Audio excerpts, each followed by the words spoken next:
Let me explain. Okay, so as you saw from that intro, I have some explaining to do. And if any of you have been following me for any amount of time, you'll know that I usually upload a video once or twice a month. I try to get at least one out a month.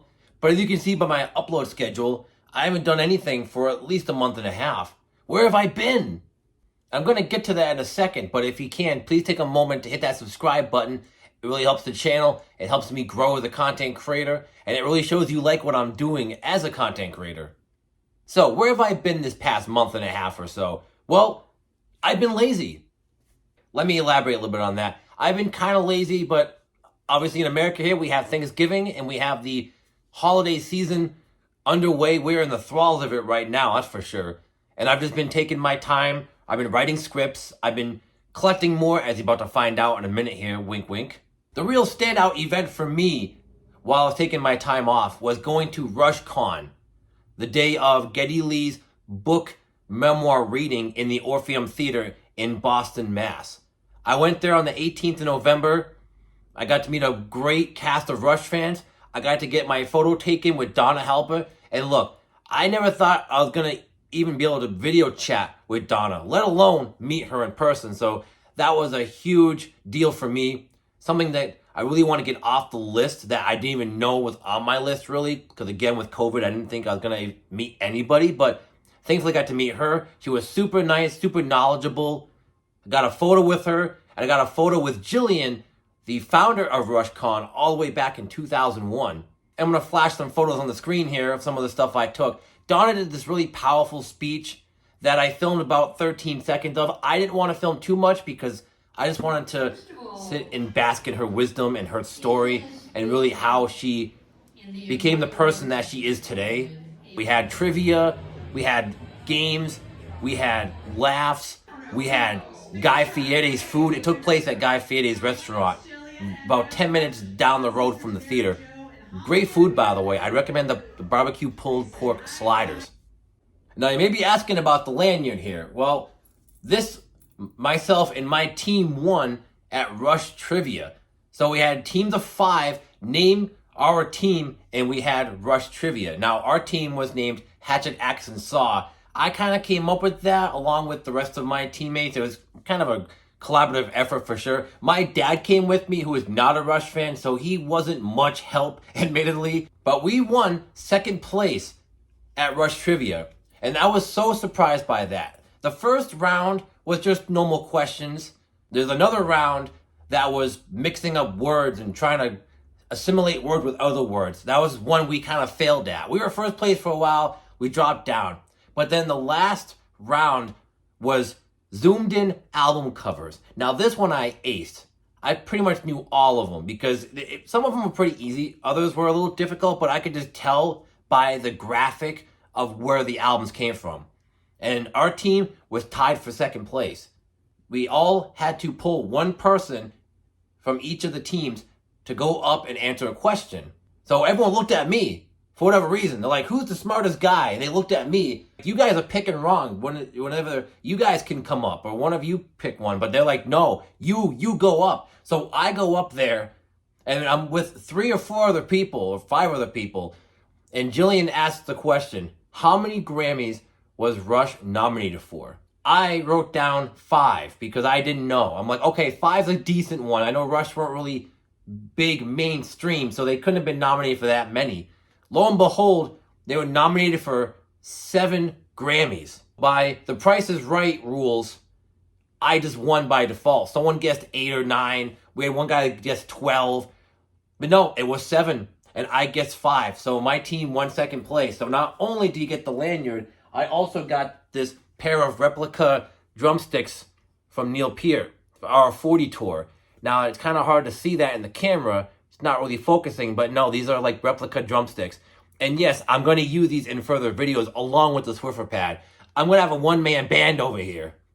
And not only did I win the drumsticks and the lanyard, I also bought a RushCon shirt. Now, they had other shirts, but the shirt that I was interested in was actually a woman's shirt. So I'm not sure how that would have fit on me. I did get this shirt. Introverted, but willing to talk about the band Rush. And that's pretty much me in a nutshell, honestly. and the back says RushCon. I think this was a vintage shirt from one of the earlier RushCons.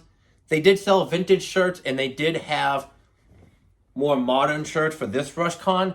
Now, when you come in, you're not going to see it here. It's actually on my record shelf here, but they give you a little sticker, and it says, hello, my name is, you put where you're from, you put your favorite Rush song, and then you put a little number where it says, I have seen Rush bop bop times. Now, of course, I never saw them live, so I had to put a giant 0, put a target on my back for sure, but everyone had those on to show that they were a part of RushCon when they scanned you in the door. So that was pretty cool. You know, you're kind of part of the family. And one thing that I wish, before I get to the story about the shirts, because I got a doozy about the shirts in a moment, but there were pins that I didn't see. And if anyone from RushCon is watching this, if you have any of those RushCon pins left over, please send me one. I'll even pay for shipping. I was a dummy and didn't see the pins. I saw this. Well, admittedly, I was kind of infatuated with just trying to get to meet Donna. Like, I was focusing on just trying to meet Donna, you know, because she was talking to other people, so I didn't want to hover over her with all the other people, but I also didn't want to lose my spot and lose my chance to see her and get a photo, so I was kind of having one eye here and I had one eye over there by the food because I was hungry. I was excited, but I was also hungry, so one eyeball's here, one eyeball's here, getting cross-eyed over here, and then I'm just not looking at the table, and then they're handing me this sticker, putting this on, I'm just kind of going towards the food line while I'm still having one eye boiling over this way. And the thing that I loved most about Donna was, I'm never going to forget this, as I was about to talk to her, she had talked to one of the waiters and ordered a burger with no onions. I'm always going to remember that now. And I remember when I got the photo taken, I believe her plate of the burger is in the photo. So correct me if I'm wrong. I'm going to put it up here again. But like, you might see a burger on a plate with French fries, which again, those fries are killer, by the way. But getting back to the shirt story, this has a happy and also a sad ending. So I bought another shirt. It was more of a, I don't know, pajama-esque shirt, I guess you could say. It had the star guy and the circle, and it was all sparkly. So I bought that for $33, and this one was also $33. So I bought those two shirts because I'm like, you know what? My wife can wear the sparkling one to bed. What a great idea that is. We can both wear Rush shirts to bed or wear them out or whatever. My dad, I buy this immediately. I put this sucker on because I wanted to avoid what ended up happening in the first place. So it ended up happening anyway, but I put this shirt on immediately because I put it over my regular shirt. I had my Rush 1977 tour shirt that you've seen in a bunch of videos already. So I put that over this, which I was hot as hell after putting that on, but I didn't care. No one was stealing this thing. So I put this shirt on. My dad goes to the bathroom as I'm about to walk because he didn't get a ticket to go see Getty. He didn't really care enough about going to see that with me. I bought my own ticket. He just brought me there and he bought the tickets to go to RushCon itself because that was a separate ticket price. So as I'm going to the theater, as I'm about to go to the theater, I go to the car, talk to my dad, you know, tell him goodbye. I'm going to go to the theater. I'll see you in a couple hours. He's like, well, I got some bad news for you. Well, I was washing my hands in the bathroom because, granted, I saw him go to the bathroom to wash his hands. I see him bringing the unopened shirt to the bathroom. I think you guys can see where this is going here. He comes out and he tells me, I got some bad news for you. I'm like, crap, here we go. Did the car break down? Am I going to be stuck in Boston? Did he get some bad news or something over the phone? I didn't know what the hell's what's going on here. But he told me, well, I was in the bathroom and I was washing my hands for a second because I guess he left my shirt in the stall and he had his coat hanging over the door. Apparently, the guy goes into a stall next to him where he was. My dad hears the plastic opening up of the shirt, and the guy is putting the shirt on that I had bought. So he's basically stealing my shirt. And my dad tries to talk to him about it, and all the guy does is hand him his coat, like, oh, is this your coat? Here you go. But he's just not answering him about the shirt at all. So I guess my dad just kind of gave up, and that was it. And look, I'm not going to blame him for that, okay? Boston, there's some sketchy people, obviously. And I saw some weird stuff walking down those alleyways, too. That might be a totally different story entirely. But, yeah, I was like, no, don't worry about it, Dad. It's fine. He reimbursed me the money, so that was good. I actually bought some stuff with it, which I'm going to show off in a few minutes here. But, man, that was this crazy experience. And I'm kind of upset about that still, that the guy just took my shirt. But whatever, I can buy a new one. And honestly, I don't know if my wife would have worn it too much anyway. And I don't think I really would have worn it. I got my Rush concert. I'm happy with that. Now, unfortunately, I don't really have any footage of me going into the Orpheum Theater. There were a lot of people. I really didn't want to film, and you really couldn't take too many photos after the show had started. I took a few photos before the show started, so I'm going to show them again right here. So I do have a few photos, some great photos too, not many people have seen before. And when you go into the theater, they hand you this little pamphlet. This is exclusive to when you go to the show. So you get this pamphlet. Some really good photos. I love this first one here. It has a bunch of Rush ephemera. Some awesome photos from the 80s when they went to China. I think China. Yeah, China, Bali. Oh, Kenya and Bali. I love this photo of him and his dogs at the R40 tour. The very last show. Taken by his wife, Nancy, which I know he's going to write a lot about her in the book. And on the back, cheeky guy advertises his new show on Paramount Plus. Our bass player is human too. So good advertisement on Getty to include that at the very end of that. The real meat and potatoes of this video is this right here. And you can tell I have a new viewing angle because I am now collecting CDs. Yes, that is right. I'm collecting CDs now. And you guys know me as a vinyl nut. I love vinyl. I love the sound of vinyl. I just love everything about vinyl. Well, not everything. You know me as the meditation with a vinyl guy. That's my whole channel. And for the most part, that's not going to change. I'm still going to cover vinyl on here once in a while. I'm going to cover newer releases. I'm going to still buy vinyl. But I'm going to be cutting it back again because of this little format right here. The compact disc. That's right. You heard it here first, folks. I am becoming a CD YouTuber. Yes, I am switching over primarily to the CD format. I'm still keeping the records I currently have because, especially my Rush ones, because those are important and near and dear to my heart. And I do still have a record player and a great setup. But there are a multitude of reasons why I am mostly switching over to the compact disc format. Before I get into those, I do want to show off a few that I have, and I wanted to show off my Exit Stage Left pop figure. I got this over at Zombie Hideout, which is near Springfield. Great place if you like pop figures, if you love comics, if you like comic book celebrity meet and greets. They have a whole section where they have meet and greets. And the last time we were there, they actually had one of the guys that played on a soap opera. I think it was Daily Hospital or something like that. But I saw this for about $22 and I picked it up immediately. Sorry for the glare. Sunny outside my window here. It's a beautiful day to film. But yeah, Exit Stage Left pop.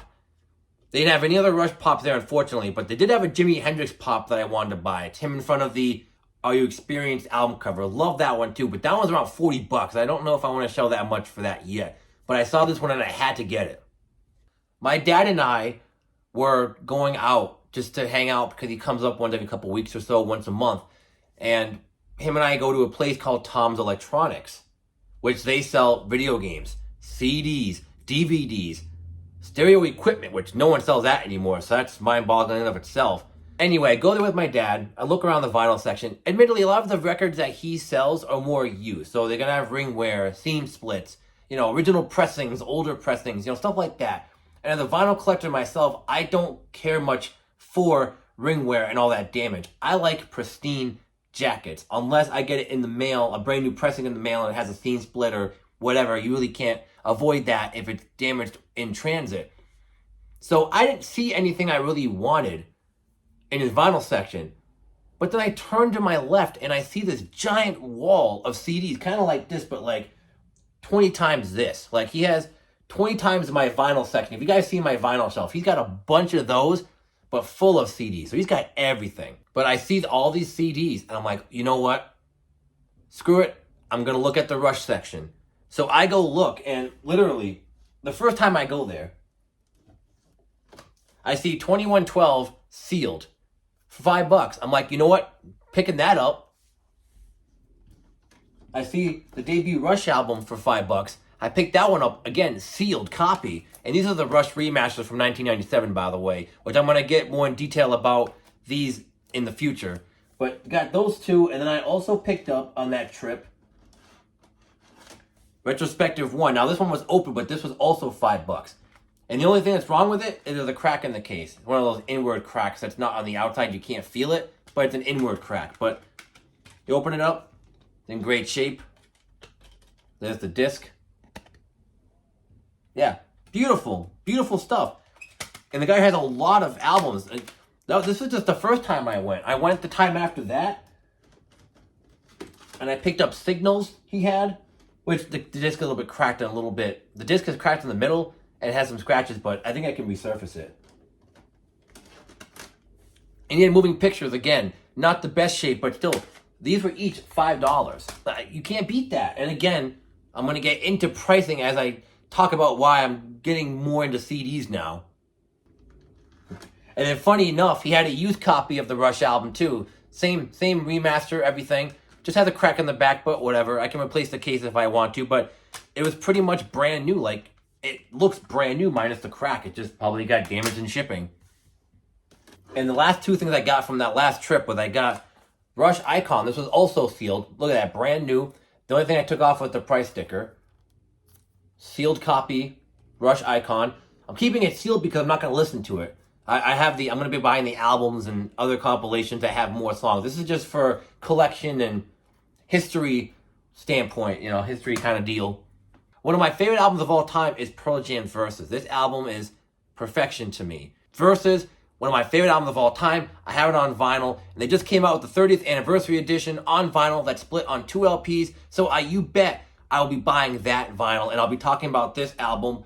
I'm going to write a review for it, script, everything. I'm going to show off all 3 copies I'm going to have, and it's going to be great. I hope you guys watch it. Yes, this was also $3, and Trevor had like 5 copies of this album. They were all about the same condition. But the thing about it was, though, this one was $2. Most of the other ones were also $2, but there's one that was $3. I don't know why that one was $3. Maybe it was better condition. I don't know. But this one is in pretty good shape regardless. I mean, if you look at the CD, it's beautiful, This is from the 90s, remember. Like, people weren't really taking care of their CDs unless you were, like, a parent or whatever, Because the CDs were, like, undamageable. They weren't like a vinyl where if you, like, touched it once, it would, like, ruin the whole thing. Well, I'm exaggerating, but you know what I mean. You had to be real careful with those. CDs, you still have to be careful. You can't touch the underside or anything, but if you're, you can kind of toss them a little bit. I mean, they're not Blu-rays level of indestructible, mind you, but, they're in the middle. So, yeah, I mean, the book looks great. Here's another Rush compilation. Spirit of Radio, 74 to 87. Again, sorry for the glare. It's really killing me today. Again, I'm keeping this sealed only because it's a compilation. I may listen to it in the future, but this one goes for like $6. I think I paid $7. $7 for this at Walmart. Actually, they still had this sealed at Walmart. Like, it's crazy. This has probably been in that shelf since 2003. And this next one I also got at Walmart. Boston Self-Titled. One of the best debut albums of all time. Means classic. Classic for a reason. Every song on here. The first 6 tracks are a single. More Than a Feeling. Peace of Mind. Foreplay Long Time. Rock and Roll Band. Smokin'. And then Hitch a Ride, Something About You, and Let Me Take You Home. They weren't like big singles, but they were still big songs in the context of the album. This is one of those few albums, like Pearl Jam's Versus, that I consider perfect. Back to the Rush collecting. So these next 3 are ones I bought on eBay. And I'm 90% happy with my purchases. And I'll tell you why I'm only 90%, not the full 100. Alright, so here is Roll the Bones. Again, this is extremely hard to find on vinyl, whether it's the original pressing or a 2015 pressing. For some reason, Atlantic is just really slow on reissuing those albums from Rush and the Atlantic label. But you can tell it says Rush Remasters. It's shiny case. Look at how beautiful. It's like brand new. I bid on this at an auction for 99 cents. So basically $1. I won the bid for $1 and the shipping was about $4. So I paid 4 times the shipping for this beast than I did for the actual album itself. But hey, I ain't mad about it because these are going to become hard to find if some of them aren't already hard to find. All these have their own custom artwork. That's the thing about these Rush remasters, that they have a good custom artwork for each of the CDs. And it only got better as they started doing the Atlantic reissues. Even look at the case, like this must have been listened to maybe once or twice and that's it. Because it's really well taken care of. I mean, again, look at the book, no fingerprints. Has all the artwork like the vinyl does. Replicates it pretty faithfully. The lyrics, the Roll the Bones with the bones. Alex and Neil, early 90s shots.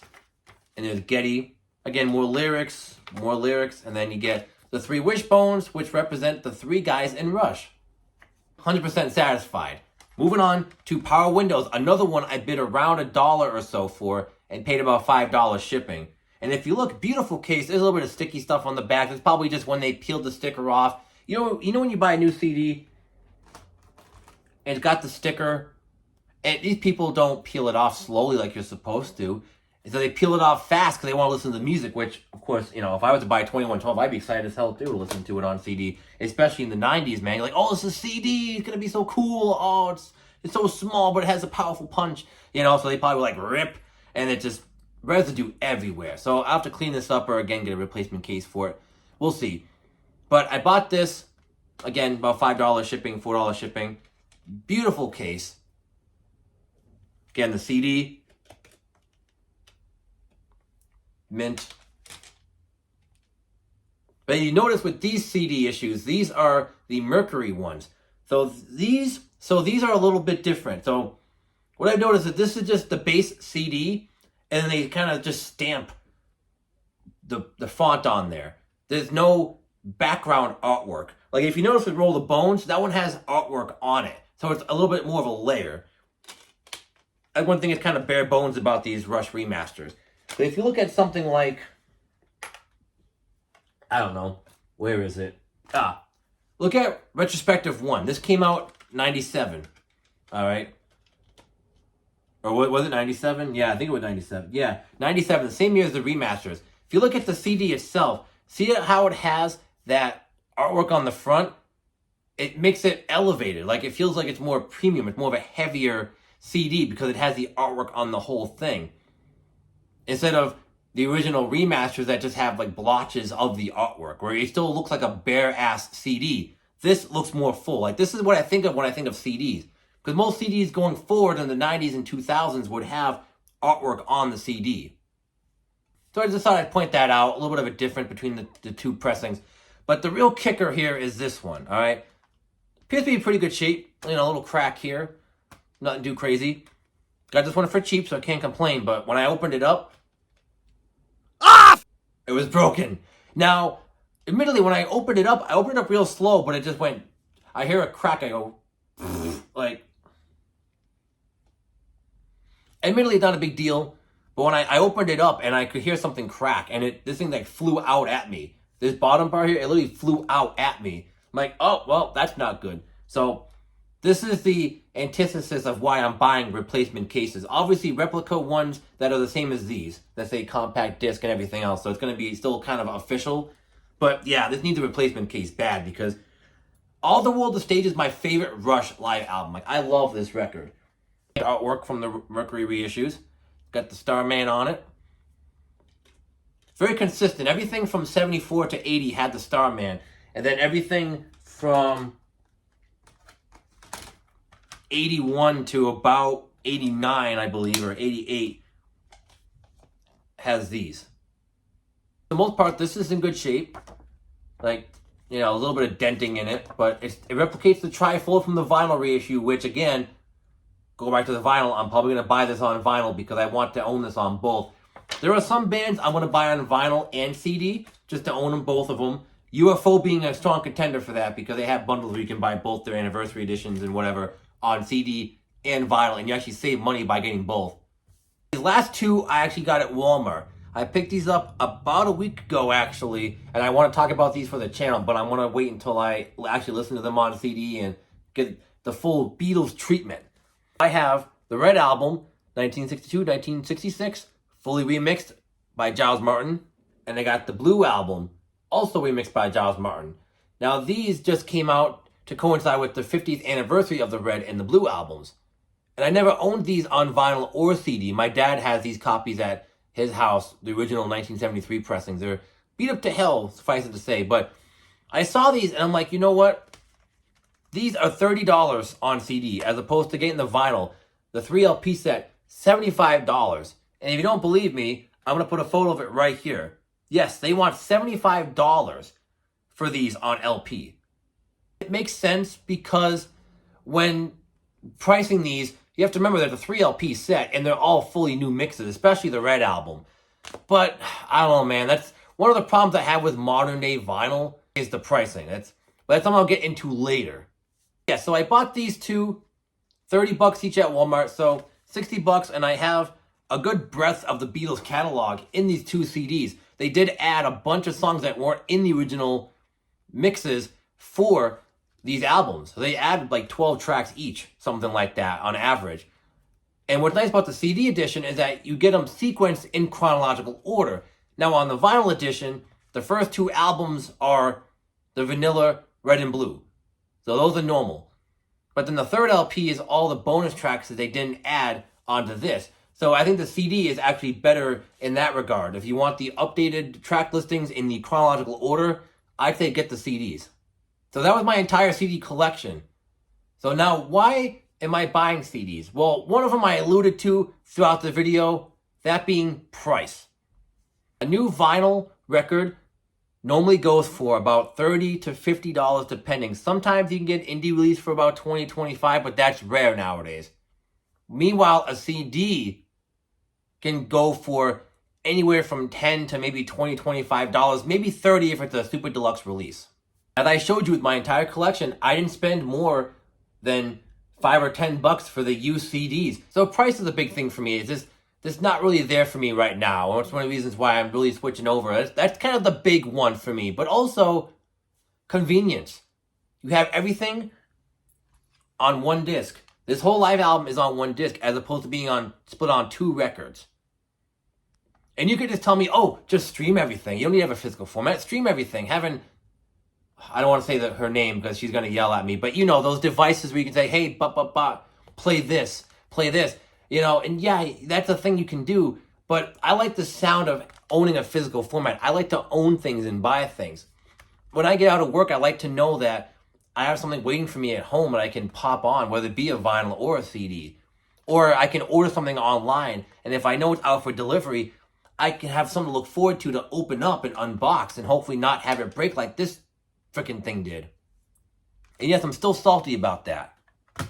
I just love the portability of CDs. I'm not going to be bringing anything with me at all, but if I ever have to move, or if I go over a friend's house and we want to listen to some music, which that never happens. I don't have any friends. What am I talking about? Right now, I have to use my Rush books as a sort of bookend to hold all the CDs in so they don't fall. But no, it's a lot easier to store these things, and that's no reason why I really appreciate CDs. But I honestly feel like even newer records that I buy, even if I clean them, I still get the pops and the clicks and the surface noise. Like, I just bought a copy of the Tragically Hip's Road Apples 30th anniversary. It was on their Virgin Red vinyl. Great album, one of my favorite albums from them. But it has a bunch of surface noise. Like, the whole soundstage is just popping crackly. It's like inside of a microwave while you're making popcorn. It's awful. When the songs kick in, you don't notice it as much. But during quieter moments like ballads, like long time running, that is just riddled with pops and clicks. But I think that's finally everything. I thank you guys so much for watching this video. It's probably going to be an hour long by the looks of it. I'm looking at my counter right now. I'm at like 55 minutes. It's probably going to be trimmed down a little bit. But this might be over an hour video. So if it is, I appreciate you guys sticking to the very end. Again, if you can, please subscribe to the channel to join our Musical Monk family. Hit that like button and slap that notification bell so you'll be notified when I upload a new video to the channel.